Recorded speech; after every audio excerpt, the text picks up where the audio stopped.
Thank you for joining me.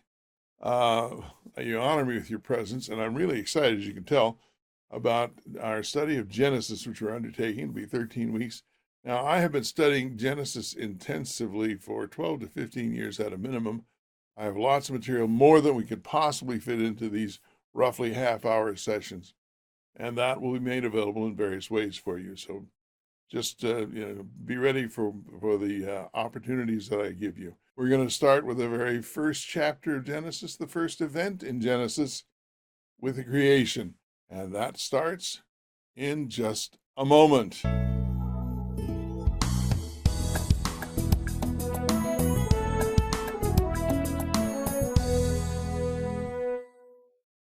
As I mentioned, there's going to be a lot more material available as Patreon exclusives, and that will begin with why a creation narrative. We're going to start with a creation narrative tonight. The book starts with a creation narrative, but it didn't have to.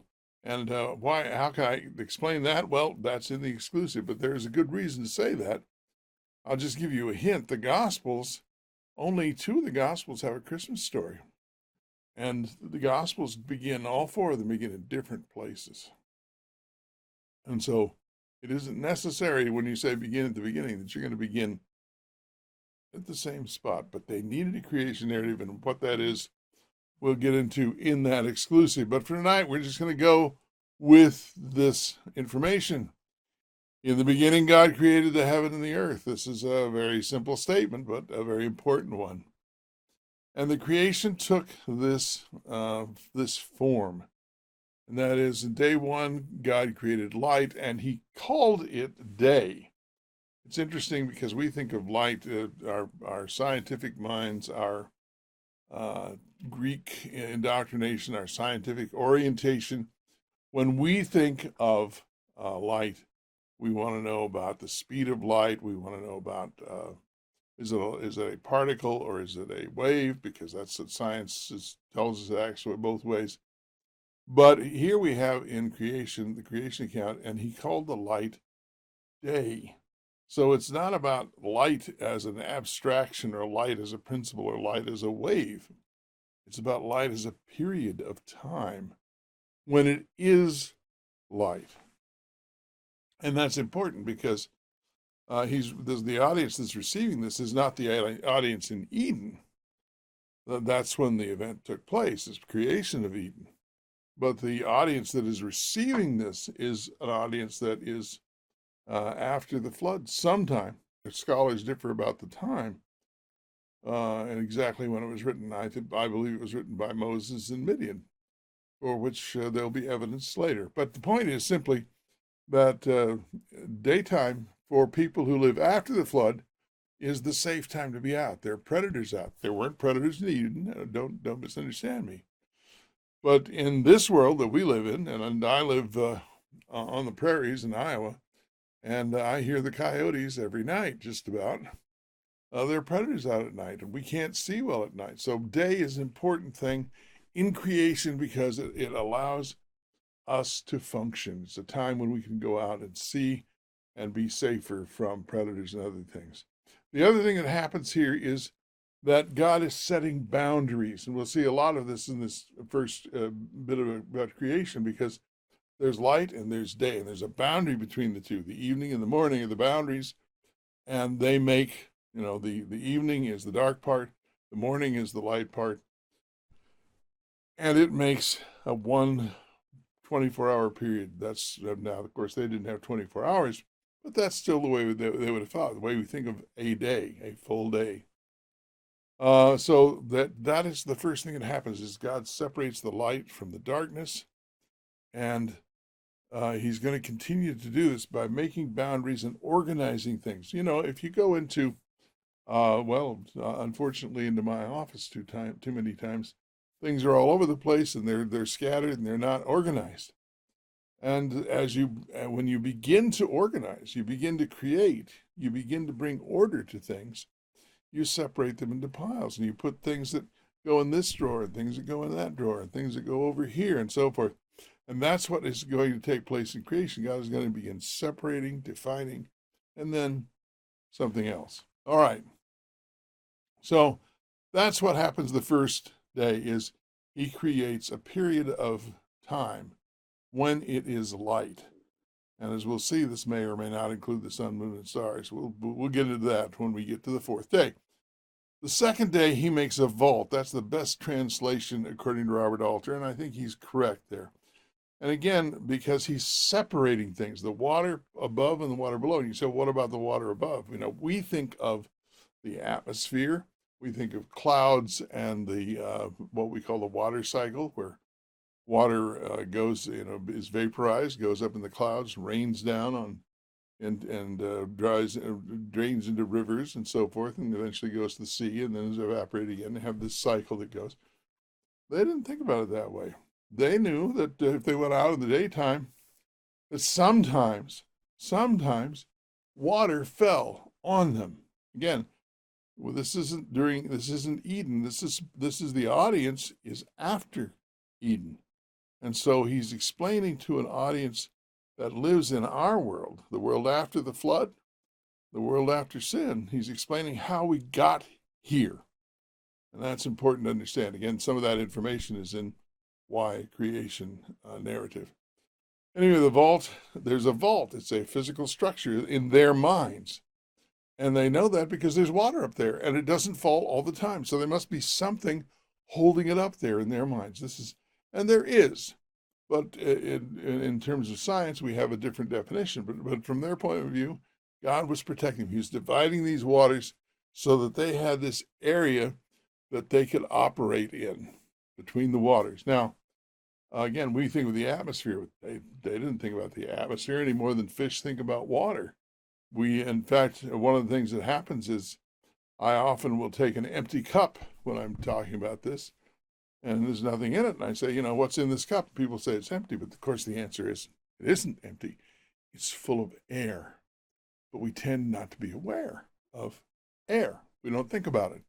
And so that's where these people were in the post-flood period who received this book. So there's a vault above them. It holds the water up. And there are windows in it, the windows of heaven is what it describes. There's some sort of a window or something that opens up and lets the water come down sometimes. Makes perfect sense. And this is all they need to know.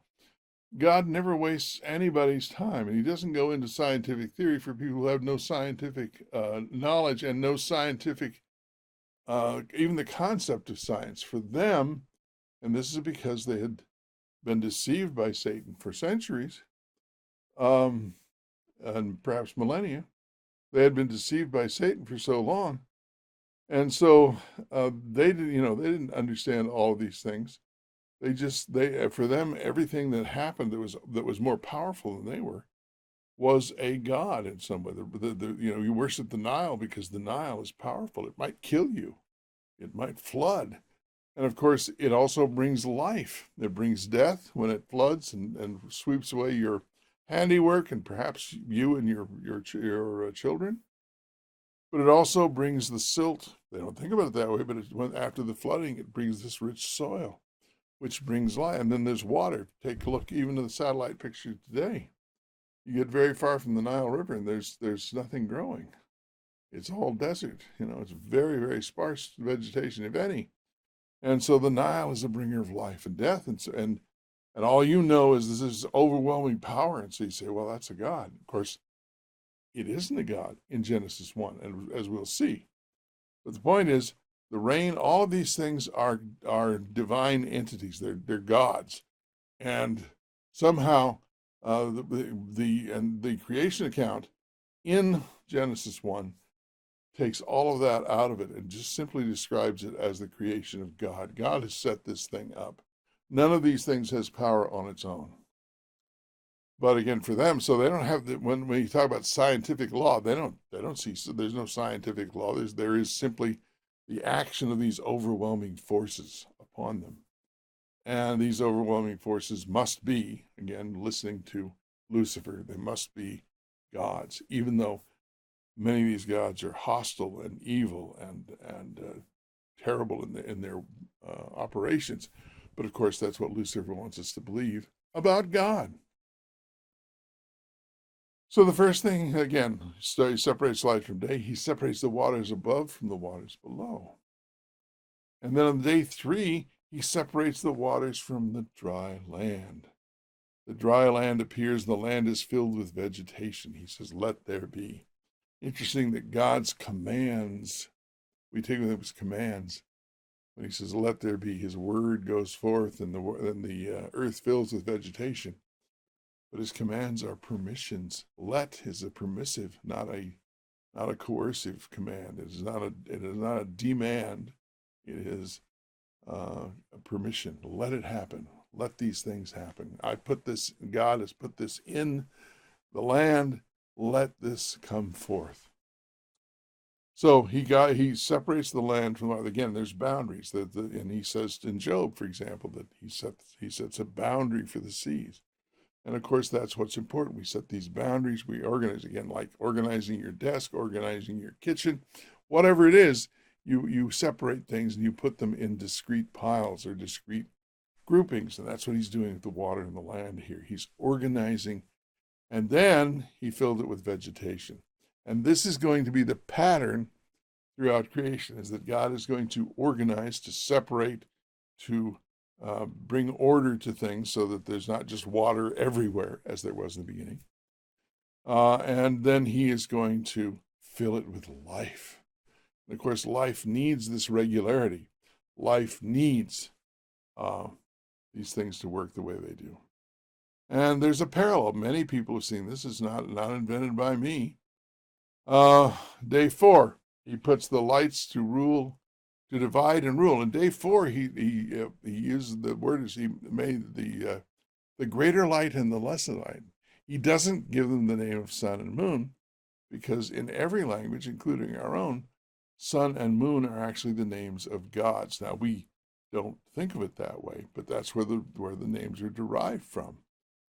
And that was certainly true in ancient cultures. And so rather than calling the sun, he calls them the greater light and the lesser light, because they're not gods in the Genesis 1 creation account. And then he populates the vault, the atmosphere, the separate between the two waters, and the water below. The water above comes down as rain. There's no life in it as far as they're concerned.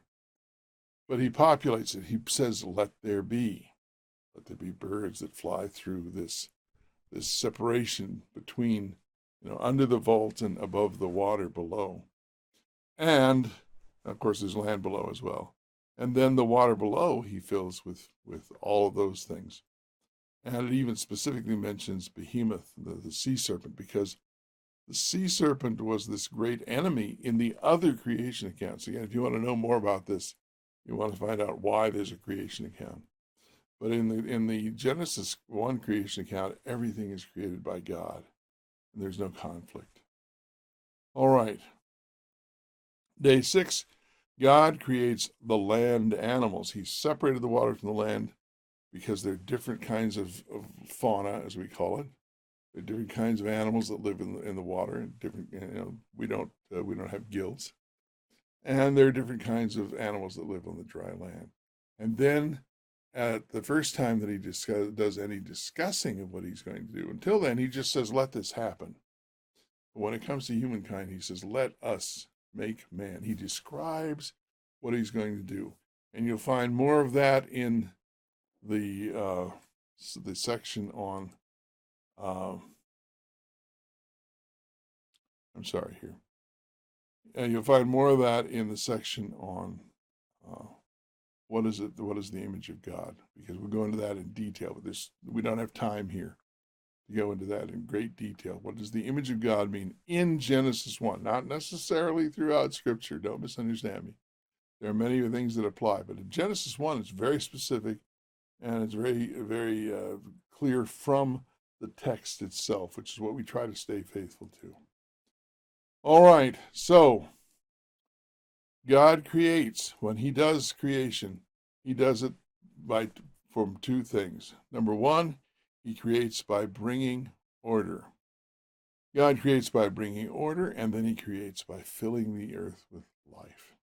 He orders it and makes it habitable, makes it something that we can live in, because we can't live in chaos. When the floods come, when earthquakes come, as things begin to fall apart, when avalanches come, it is dangerous to life. So he's ordered things to make it safe for life to exist, and then he fills it with life. This is what God primarily does in the creation account in Genesis. So that's the first part. But there's more to it. We've got plenty of things. And this is our first key. This is our first key understanding that this is what it means for God to create in Genesis 1. And of course, I have a section, one of the exclusives is going to be the meaning of is. In fact, there you go. The way of why creation narrative, the Genesis 1, the meaning of is. That's going to be important. All right. We also have then Genesis 1, 26 and 27. That's a third video called him, them. Well, he creates him and then he creates them. There's this interesting thing in Genesis 1. But that's for the exclusive. For now, we just want to focus on this key. God creates by bringing order and by then filling it with life. And that's going to become important when we talk about human beings as well. And we want to talk about the image of God, because God creates man in his image. And it's interesting, in the ancient, when they built a temple, they would put the image, the statue, the idol we would call it, of the image of God would be installed in the temple before they could begin to worship there.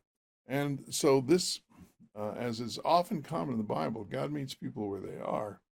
And so, as John Walton tells us in his book on the lost world of Genesis 1, this is the way they see this, as God creating his temple in 6-7 days.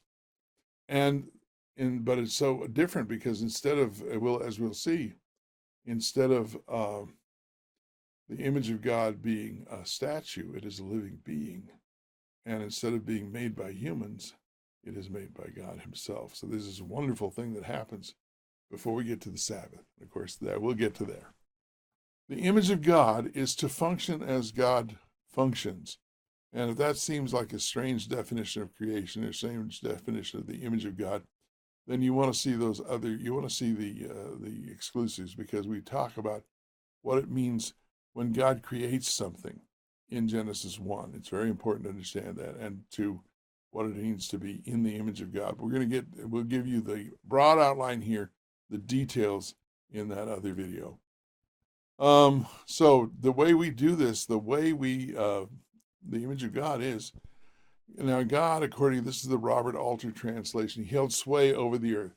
He divided it, he set boundaries, he organized it, he gave it function, because that's what creation means. And again, you can see that in detail, and why that is not an alien concept to us if we really think about it. That's in the other video on what the meaning of is in Genesis 1. But God held sway over the earth by dividing it, by organizing it, by giving it function. And humankind is asked and commissioned to do the very same type of thing. What do I mean by that? Well, it's there to hold sway. This is what it says in the commissioning of human beings. So the other word is to have dominion over it, to order. Their job is to keep ordering. Remember, in Genesis 2, they're to tend the garden. They're to keep it in order. They're to, perhaps pruning. I don't know what all it was involved, but they're to care for the garden and the animals, to continue to set things and keep things in order, and to help it to function better as a garden. That is our commission, the first part of our commission. But the second part of the commission, which is again very similar to what God does, what is God doing in the creation process we talked about, he fills the earth with life. God brings order, and he fills the earth with life. And he tells humankind that we are to have dominion over the earth. And again, this is why environmentalism in the true sense matters. We want to care for creation. And also, we are told to be fruitful and multiply. That is, to fill the earth with human life. And when you think about that, that's an amazing condescension, amazing grant, amazing giveaway of power by God, because he allows us, he created human beings, and then he gives the human beings the power to procreate, to do it with him, to create and have more generations of human beings. It's an amazing thing that happens here. So together they can do it. Individually they have sway, they have dominion, but together they can be fruitful and fill the earth with human life. Then the Lord God formed a man from the dust of the ground and breathed into his nostrils the breath of life, and the man became a living being. And here we have, this is the images of false gods were made by human hands. Human beings made them. And then, as Dr. Rebecca Liu has made very clear to us in her dissertation, marvelous thing, they had what they called a mouth cleansing or a mouth opening ceremony. They were not deceived that the images that they had made out of wood or stone were actually gods, but then they held a magical ceremony whereby they made an incantation and went through a ritual. And this supposedly caused that God to inhabit this ordinary object. And we see this is a common idea because in Catholicism, the priest makes an incantation and you have the bread and the wine are there, but they actually become the blood and the body of Christ, as according to Catholic belief. And so here you have the same kinds of very similar to the mouth cleansing, the mouth opening ceremony that Dr. Liu has given us, and that is that God breathed the breath of life into human. It is the kiss of life, and so, but He gives us the breath of life. It is not His. It is Him inhabiting us in a way, and is God, is life inhabiting us. So here you have, and the term in Hebrew for when he made the human being out of clay is like to sculpt. It's a sculpture. So just as human beings made false gods and pretended or believed that they were making the God inhabit that, God really sculpts us and gives us the breath of life. It's a wonderful thing. And you see that in the mouth opening, mouth cleansing, as is always the case with Satan's counterfeits, it is a parody. It is a weak imitation of what God actually did. Because the stories that God tells and the things that God does are so powerful, the best way to have any power at all in your falsehood is to imitate them. Now, the Creator God made His image with His hands, just as human beings thought they made their gods. But this is the real Creator God, and He makes human beings. But we are not God. We're the image of God. And that's why that's one of the reasons that terminology is used, because He has created this beautiful world, and it was a place where He was this was designed to be His place where He would rule. And that's what it will be in the New Jerusalem. We see this in Revelation, where the New Jerusalem is the capital of the universe, and God rules from the New Jerusalem. So this was created, and we find these references in the Old Testament, where it says, for example, the Lord is in His holy temple. Let all the earth keep silence. Well, the Garden of Eden specifically, but the whole earth was to be His temple. The Garden of Eden was the temple within the temple, as though the most holy place, if you will. In fact, the New Jerusalem in Revelation is depicted as a cube. And the only other cube that we know for certain, I believe, in Scripture is the most holy place, which is 10 cubits by 10 cubits by 10 cubits. And so when the New Jerusalem comes down in this form, it's given the symbolic form of a cube, it's the most holy place. It's where God will dwell, and we will dwell with Him.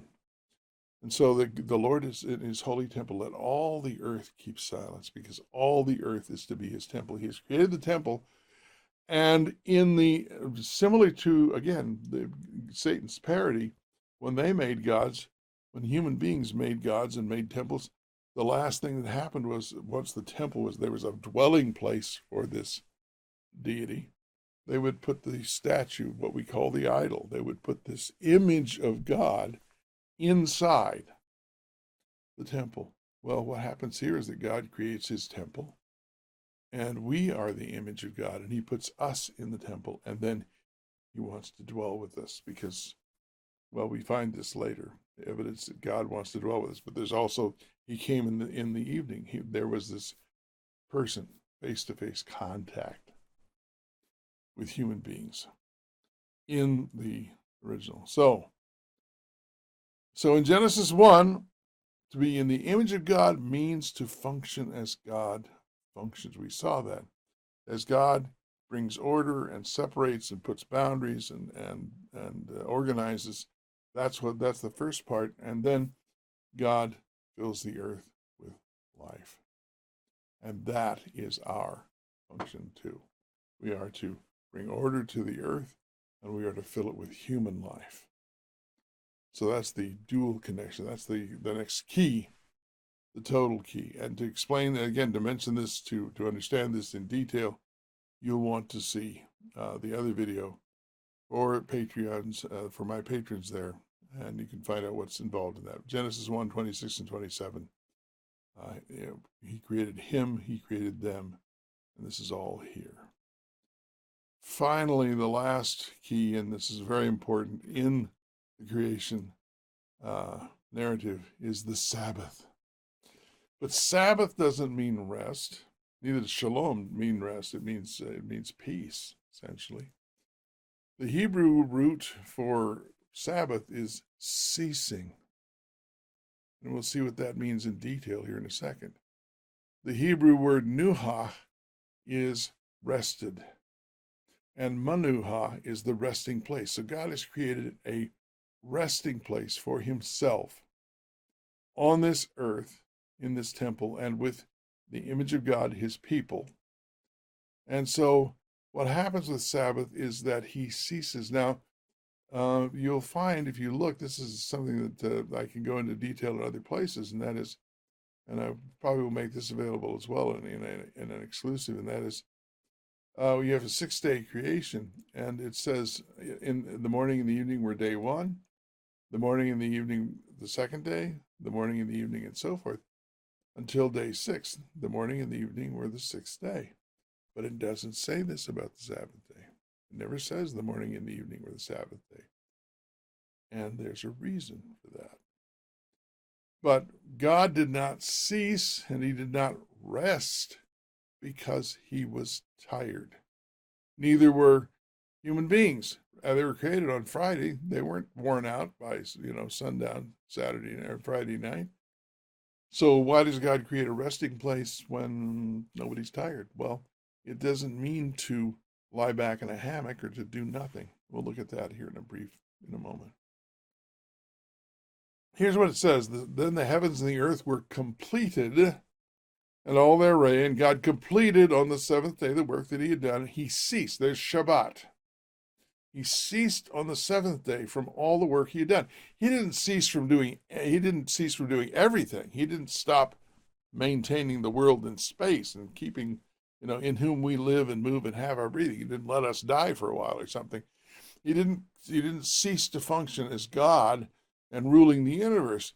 He ceased from the work that he had been doing in creating this earth. He ceased from the construction of the temple, the construction of the garden, because it was done. It was finished. You don't go on and on and on. Again, that'll be released another video. I just didn't have time to put everything in here this week. God blessed the 7th day and hallowed it, and for on it he had ceased from all his work that he had done. Okay, the work that he had done was in creating this earth and making this wonderful planet. And so he was then again in the temple. This is his capital. I spent many days, many hours in the Iowa State Capitol, where I live, the state of Iowa. And I could tell you that the governor is there many days, not every day, but he's there many days. governor of Iowa, is there, he or she. We now have a woman governor. But the point is, once the building was completed, he had an office. So the governor had an office where the governor continually acts as the administrator of the state. And that's the way this was supposed to be. God was creating his temple, his capital, if you will, and he is going to rule. He's not going to rule some days. He's going to rule every day after that. And that's why there's no evening and morning was the seventh day, because Shabbat, the ceasing that he had done, was pretty much permanent. He had finished the work that he had done. He had finished the work that he'd started with. And that's what is being said here. This work that he had done is over. So you don't keep doing it. It's like the old saying they say, you always find something in the last place you look for it. Yeah, well, because you'd be silly to keep looking if you found it, right? You don't keep looking once you found it. Well, you don't keep working when you've finished the task. And that is what has happened here. He has finished the task. And he is resting not in the sense of doing nothing, but he's resting in the sense of carrying on the business of the state, or carrying on the business of the world, administering the creation. And so in that way, Sabbath was eternal. And what would have happened had we never invited the devil in, invited the serpent to take over, is that 6 days we would have done our work that we were supposed to do. And when we finished with our weekly work on the seventh day, we would celebrate this wonderful world that we have. And even with sin, this is a wonderful place. We enjoy it tremendously. I do, at least. And especially right now, as it's spring is beginning in the northern hemisphere, it's really wonderful to see what's happening. And so we can celebrate this on the seventh day and say, I didn't make the river. I didn't make the trees. I may have tended them. I may have done things, but isn't it marvelous that there's such things as trees and flowers and birds and all the things that were created?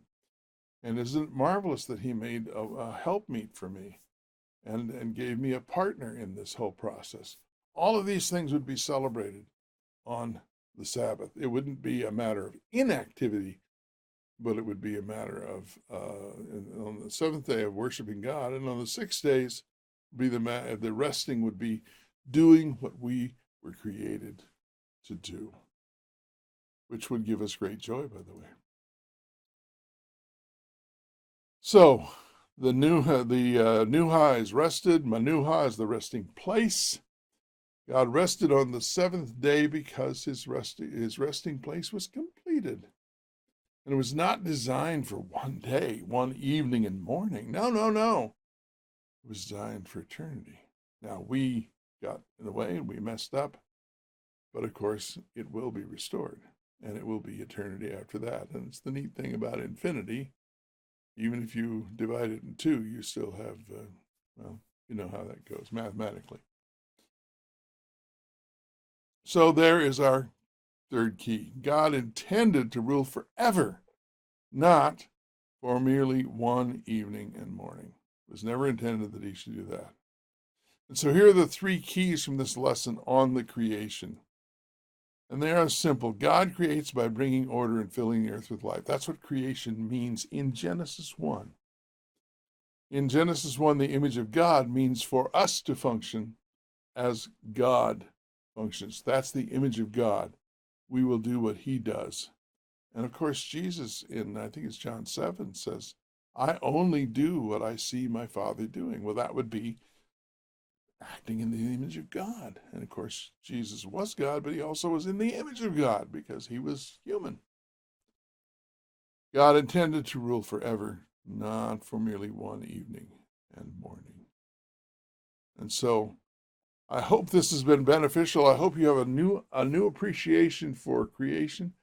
And I hope that you will perhaps take advantage of the Patreon opportunity to have these extra exclusives that have a lot more in depth. But as you can see, given the time we spent already, didn't have time for them tonight. But I'm looking forward to this tremendously. The next lesson is about the fall, and that should be out very soon, in a couple of days, actually. I'm really on an accelerated schedule right now, and that's my hope. So thank you for being here and honoring me with your presence. I hope this enriches your spiritual life, and if possible, you will return in a few days, and we will embark on another Bible journey together. Until then.